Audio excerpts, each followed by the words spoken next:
और भगवान के शरण में जाने के साथ महाराज भगवान श्री से प्रभु से क्षमा मांगी, हम सब का शरीर वापस हो जाए। महाराज इन बातों के लिए इन्होंने कहा कि सबसे पहले आपका शरीर मंथन के अधिकार, तभी ये आपको स्त्री का प्राप्ति होगा। इसके लिए आपको समुद्र मंथन करना होगा। विचार किया समुद्र मंथन कैसे होगा।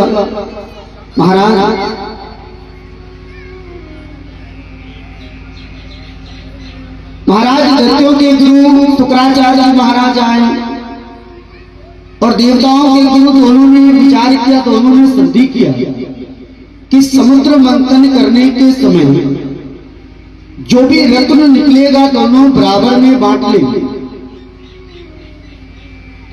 महाराज विचार किया समुद्र मंथन का कार्य होगा कैसे। भगवान श्री हरि के आदेश से महाराज नागराज वासुकी को महाराज मंदराचल पर्वत को आदेश दिया। महाराज रात्रि के समय में मंदराचल पर्वत को उठा करके समुद्र के बीचों बीच रखा और पर्वत को लाया गया, लेकिन पर्वत के साथ अब डोरी चाहिए, रस्सी चाहिए।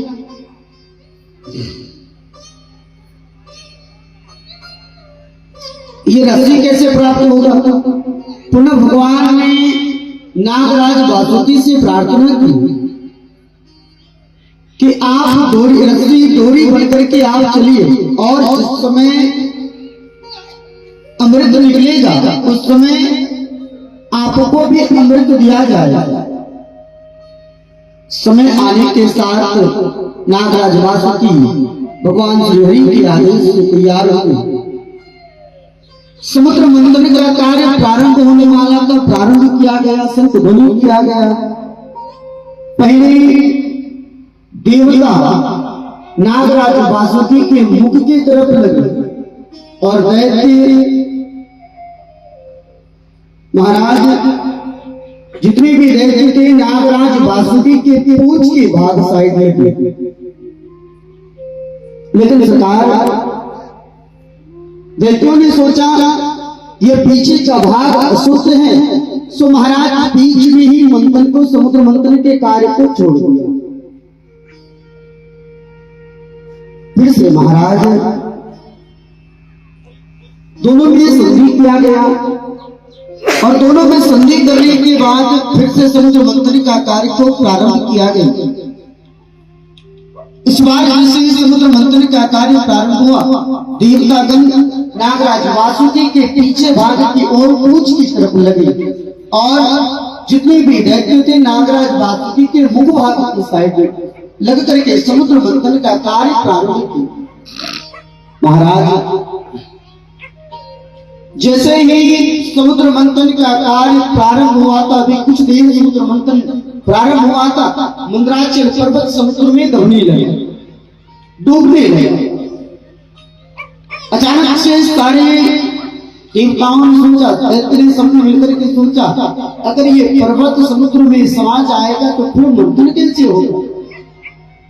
उन्हें भगवान श्री हरि से प्रार्थना की, हे चराचर जगत के पालनहार, आप हम सबका रक्षा कीजिए। और उस समय चराचर जगत की रक्षा के लिए देखते ही देखते भगवान श्री हरि कच्छप कुर्म रूप में शिकार कच्छप रूप को धारण कर मंदराचल पर्वत को अपने पीठ पर धारण किए और महाराज चराचर जगत के कल्याण के लिए पुनः समुद्र मंथन का कार्य प्रारंभ हुआ। जिस समय समुद्र मंथन का कार्य प्रारंभ हुआ, मंथन करने के साथ सबसे पहले उन्वटा नामक हलाहल विष निकला और जब वो हलाहल विष निकला तो विष के प्रकोप से सारे संसार का मानो ऐसा लगा पूरी संसार विस्मय हो जाएगा, सब समाप्त हो जाएगा। जिस स्थान पर वो बस जाता लगता वो स्थान जल करके भस्म हो जाएगा, समाप्त हो जाएगा। भगवान श्री हरि से प्रार्थना की। प्रार्थना करने के पश्चात उन्होंने कहा, रक्षा का भार भगवान भोलेनाथ के पास है। सरकार भगवान भोलेनाथ से प्रार्थना कीजिए, इसमें वही आप सबका रक्षा कर सकते हैं। चराचर जीवता दैत्य दानव सब मिलकर के भगवान भोलेनाथ से प्रार्थना करते हैं। देव देव महादेव भूतात्मन भूत भावन, ये भगवान भोलेनाथ, ये आशुतोष, ये महारानी चराचर जगत की रक्षक, आपके अलावा कोई और इस हराम मुझसे कोई और रक्षा नहीं कर सकता। उस समय चराचर जगत की रक्षा करने के लिए भगवान भोलेनाथ जिस स्थान में उलवट्टा नामक विष निकला था, महाराज उस समय विषपान करने के लिए जैसे प्रकट हुए, प्रकट होने के साथ विषपान करने वाला था। जैसे ही विष को पीने वाले को अचानक से याद आया कि अगर इस हलाहल विष को अपने हृदय में धारण करेंगे तो विष पीने के क्रम में, क्योंकि भगवान शिव के हृदय में भगवान श्री राम जी का वास है, इनके वक्षस्थल में इनके प्रभु श्री राम जी रहते हैं। विचार किया कहीं विष पी लेंगे, कहीं हमारे प्रभु को कष्ट पहुंच जाए तो ऐसा नहीं हो सकता। ऐसा करते हैं जैसे विष पीने का समय आया, महाराज सारे विष को, हलाहल विष को भगवान भोलेनाथ ने अपने इस हलाहल विष को महाराज अपने कंठ में धारण कर लिया। उलवट्टा नामक उस हलाहल विष का जैसे पान किया, सरकार कंठ में धारण किया, तो महाराज इनका नाम उस स्थान पे कंठ में सरकार उसका नीला दाग हो गया। जैसे ही नीला हो गया, संसार इनको महाराज नीलकंठ के नाम से पुकारने लगे। बोले नीलकंठनाथ महादेव की। महाराज जिस समय ये विषपान कर रहे थे, विषपान करने के क्रम में 2 बूंद पृथ्वी पर गिरा था। सरकार जिससे ये सर्व और बच्चों में ये जो जहर है वही विषपान करने के समय गिरने के साथ उसमें वह जहर प्रवेश किया। महाराज फिर थे जैसे समुद्र मंथन का कार्य प्रारंभ हुआ। सबसे पहले सरकार कामधेनु निकली जो ऋषियों ने ग्रहण किया। सरकार उसके बाद उच्चश्रवा नाम का घोड़ा निकला जो राजा बलि ने लिया। कौस्तुभ मुनि निकला जो सरकार भगवान ने धारण किए। उसके बाद श्री जी निकली और जैसे ही श्री जी निकली, पीताम्बर सरकार पीत वर्ण करने में सबके तरफ देखा।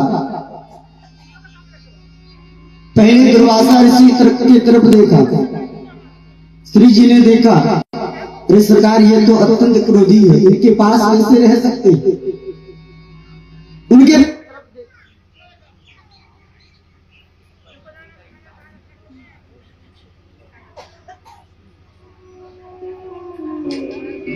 कम से कम बोल भी किया कीजिए।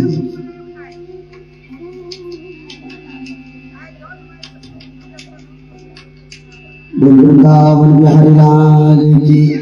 सरकार दुर्वासा जी की तरफ देखने के बाद शुक्राचार्य जी की तरफ देखा। महाराज उनके तरफ देखने के बाद तो फिर से महाराज अपनी दिशा को बदल ली। बृहस्पति जी महाराज के पास देखा। बृहस्पति जी महाराज के पास देखने के बाद ऐसा लगता है ये तो सारे दिन केवल ज्ञान बांटने में ही रह जाएंगे। महाराज अंत में जाकर के देखा एक कोने में एक युवक, युवा अवस्था में अपने शरीर के पीताम्बर धारण किए हुए सबसे कोने में जाकर के महाराज खड़े हैं। उन्होंने देखा कि यही हमारे प्रभु हैं, यही धारण करने वाले हैं।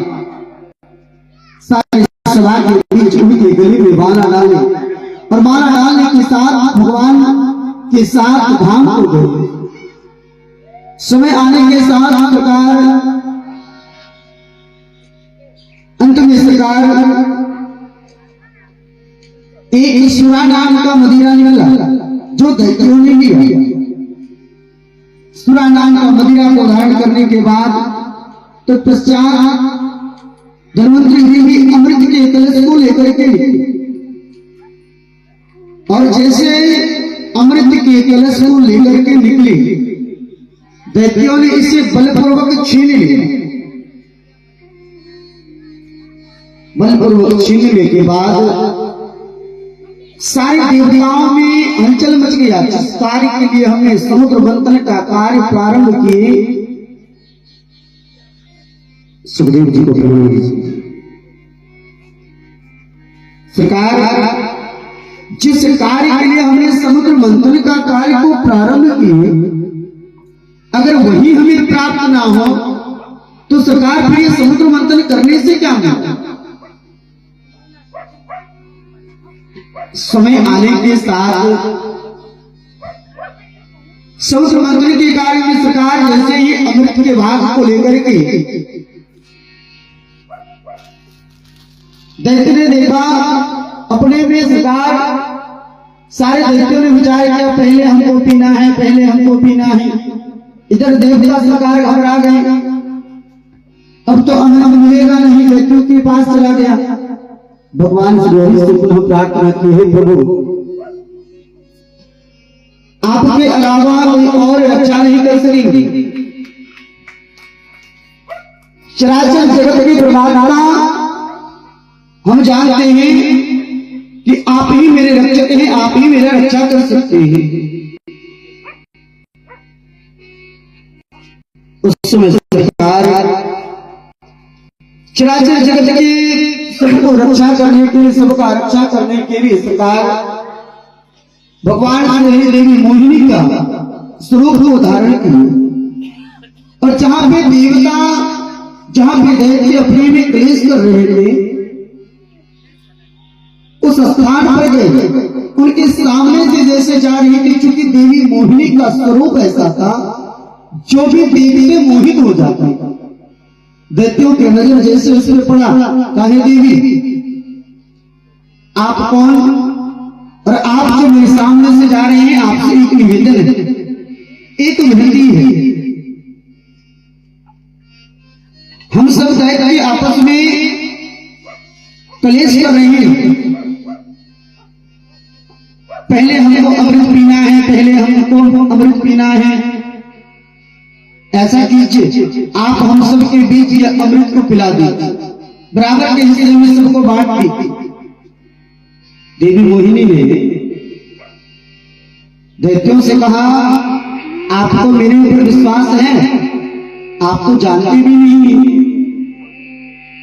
लोग कहता है कि स्त्री के ऊपर विश्वास नहीं करना चाहिए, आप कैसे विश्वास कर रहे हैं? दैत्यों ने कहा, देवी हमें विश्वास है। सरकार उस समय अमृत के कलश उनके हाथों में गया, और जैसे मोहिनी देवी के हाथों में अमृत का कलश गया, मन ही मन विचार किए, सारे देवताओं को आवाज दिया, सब आकर के अपना अपना नंबर में सरकार सब लाइन लगा लीजिए। अगर नहीं मिले अमृत तो फिर इसमें मेरा दोष मत देना। एक बार में सारे देवताओं को लगा दिया, एक लाइन में सारे दैत्य को लगा दिया। क्योंकि सरकार देवी मोहिनी का ऐसा स्वरूप था जो भी देखते मोहित हो जाता। देवी ने कहा, दैत्यों को समझाया, ऐसा करो, ये जो अमृत है इसमें दो भाग है। एक भाग है ऊपर में केवल पानी वाला, और दूसरा जो अमृत का भाग है वो है शुद्ध अमृत है। ऐसा करो, जो ऊपर वाला भाग है वो देवताओं को पिला देते हैं, जो अच्छा होगा वो आप सबको पिला देंगे।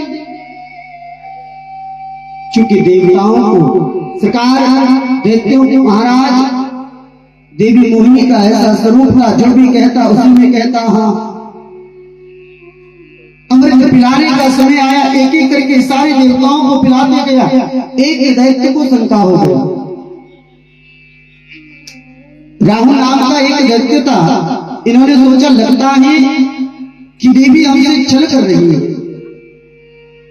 अपने स्वरूप को बदल करके देवताओं का रूप धारण करके राहु सूर्य और चंद्रमा के बीच में जाकर के उपस्थित हो गए, खड़े हो गए।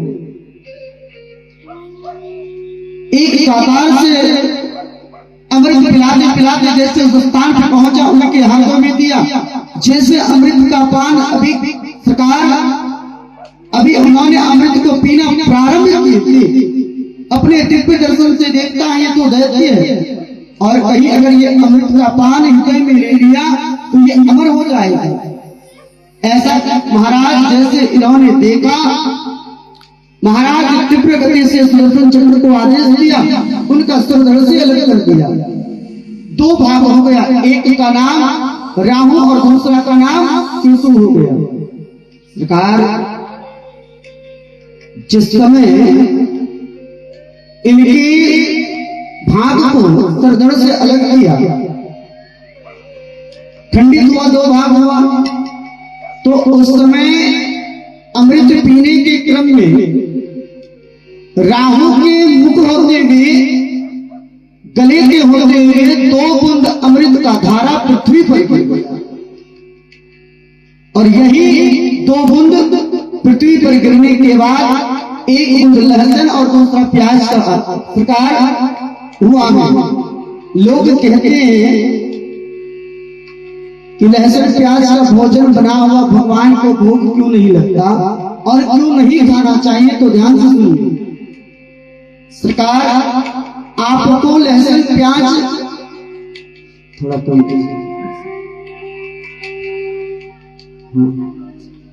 सरकार इसलिए मना किया जाता है कि अगर आपको भगवान का भजन करना है तो सरकार ये तामसी भोजन होने के नाते ये भगवान के भजन में बाधित होगा, इसलिए बोलता है कि आपको नहीं खाना। दूसरा, ये दैत्य के गले से होते हुए पृथ्वी पर गिरा।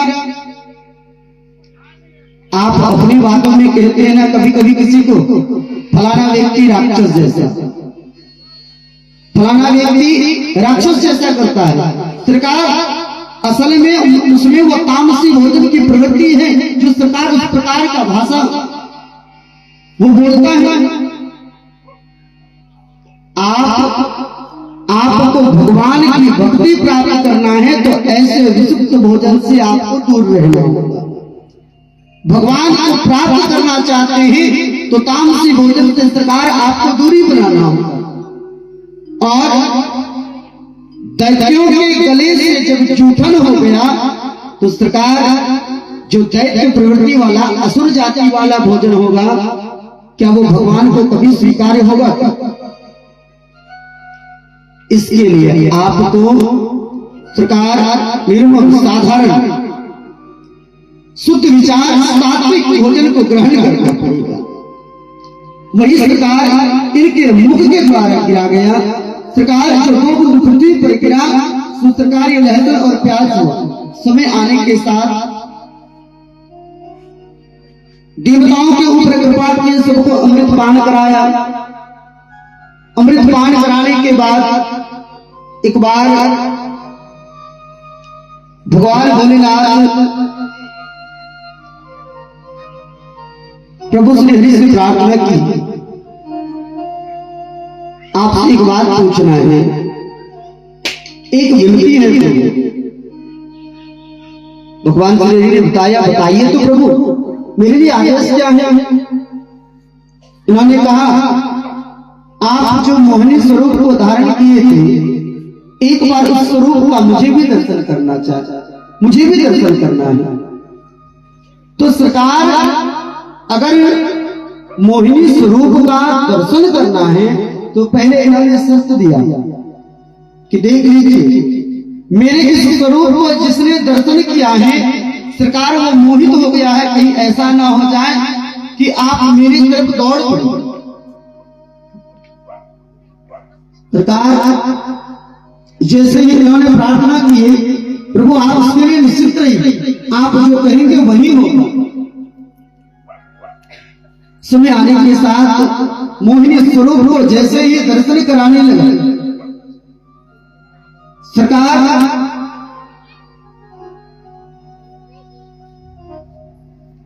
भगवान भोलेनाथ जैसे ही मोहिनी स्वरूप का दर्शन किया सरकार दौड़ के जैसे पकड़ने के लिए किया, सरकार केवल चुनरी का स्पर्श किया था, उनके साड़ी के पल्लू का स्पर्श किया। सरकार भगवान अंतर्यामी इन्होंने पहले ही बताया था ये साधारण स्वरूप नहीं है, जो भी इस स्वरूप को देखेगा वह मोहित हो जाएगा। बोल वृंदावन बिहारी लाल की बोल शंकर भगवान की। वो अजब है भोलेनाथ ये दरबार तुम्हारा, दरबार तुम्हारा। ओ भूत प्रेत करे चाकरी सबका यहाँ गुजारा, अजब है भोलेनाथ दरबार तुम्हारा, दरबार तुम्हारा। अजब है भोलेनाथ दरबार तुम्हारा, दरबार तुम्हारा। प्रेत करे चाकरी सबका यहाँ गुजारा, प्रेत करे चाकरी सबका यहाँ गुजारा। अजब है भोलेनाथ ये दरबार तुम्हारा, दरबार तुम्हारा।